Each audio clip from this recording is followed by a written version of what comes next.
Well, we have one more wonderful performer to bring you, and she's just great. And please welcome Julienne Ryan.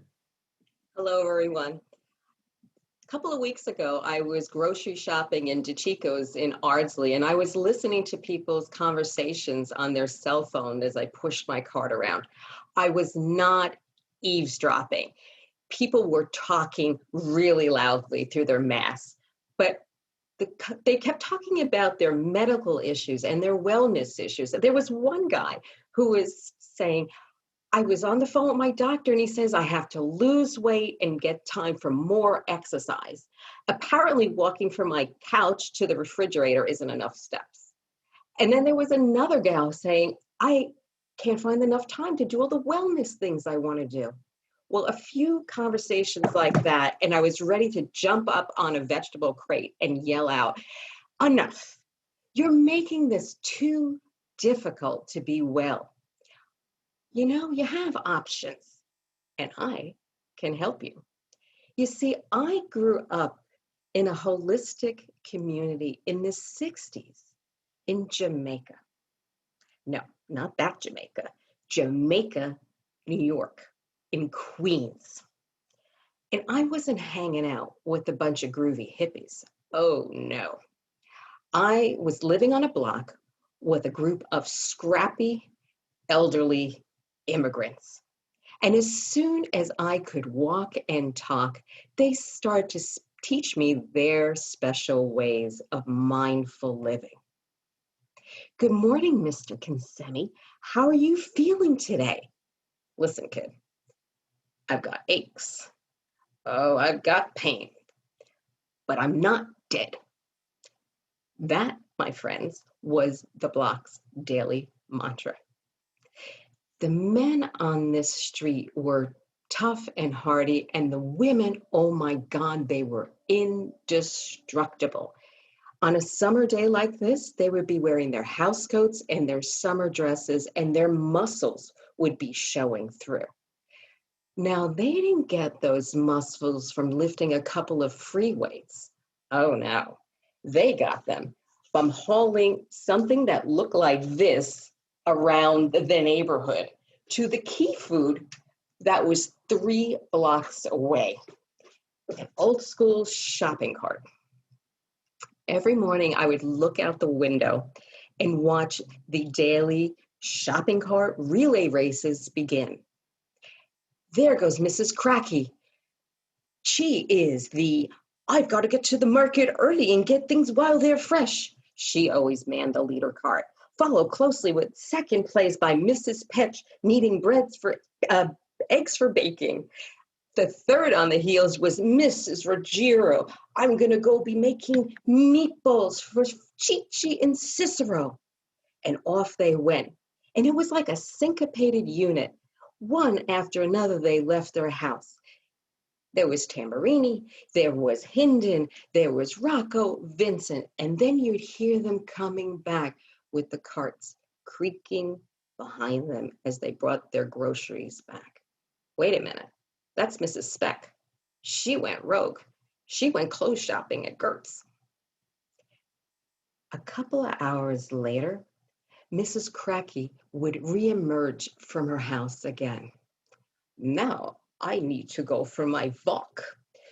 Fresh air is the best thing for you. Remember that when you're older. And she would walk down the street, her spine straight, her lipstick neatly applied, handbag over her arm, new cotton dress, and wearing her Red Cross orthopedic shoes. And she'd go for a 2-mile walk at the minimum. These women were always in motion doing something. They were sweeping the front steps, they were digging in their garden, they were making food and making dough, and then they were doing their favorite yoga pose, the downward facing neighbor, when they would go upstairs to the second clothesline and pull the clothes in and out to get the laundry. I would sit next to them on their front steps or stoop, as we called it in Queen, and listen in on their conversations. I don't recall ever hearing any of them saying, I'm going to go get some work done and get something stretched or lifted.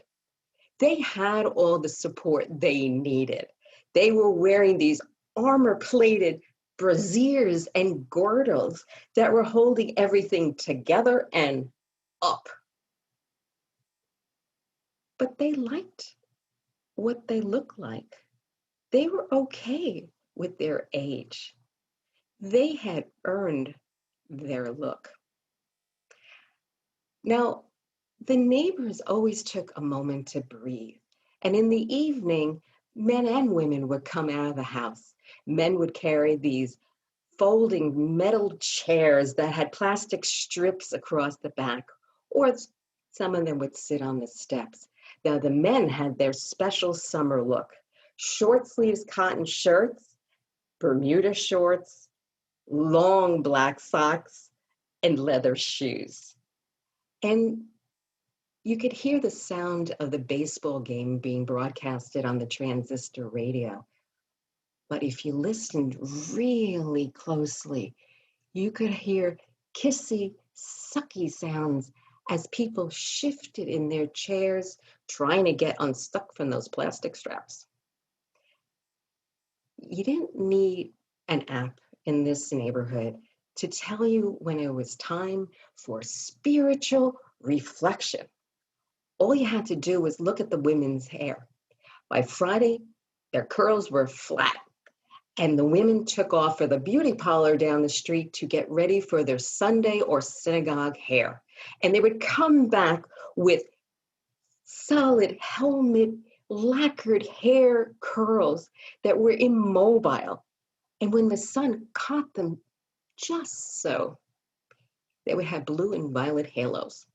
Now, this hair was specifically designed to withstand a clergy sermon and the holy trinity of a queen's summer: sweaty, drowsy heat, and I am having a serious conversation with God today hat.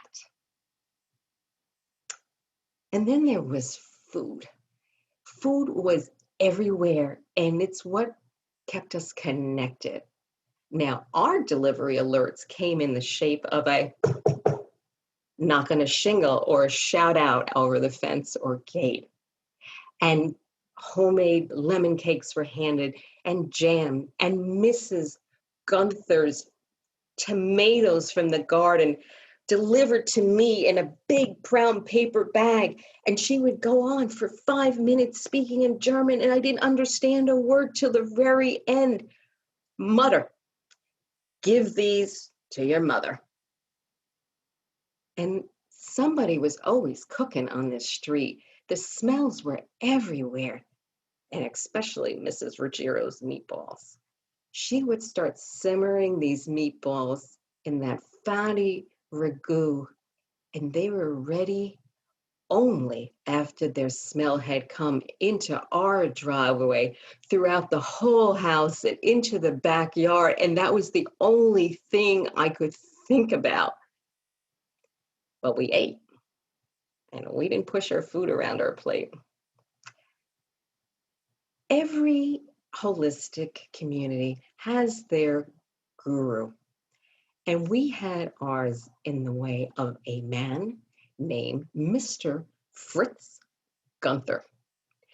Fritz ran an iron forge out of his garage behind the house, and he would manually bend iron rods by hand and form them into stair rails or gates. And he had a signature look: crew cut, mustache, cigar perpetually hanging out of his mouth, tweed hat on his head no matter what the weather, suspenders holding up his work pants and boots, and a white t-shirt. But Fritz, he had a higher calling in life. He was on a mission to make sure that every home project on this street was completed to his satisfaction. He had a raised porch in front of his house that he used to his advantage. And he would go to the front and look down the street to see if he could spy someone working in their yard. My dad would occasionally try to sneak out to the front of the house to do some god-awful chore in the blazing heat.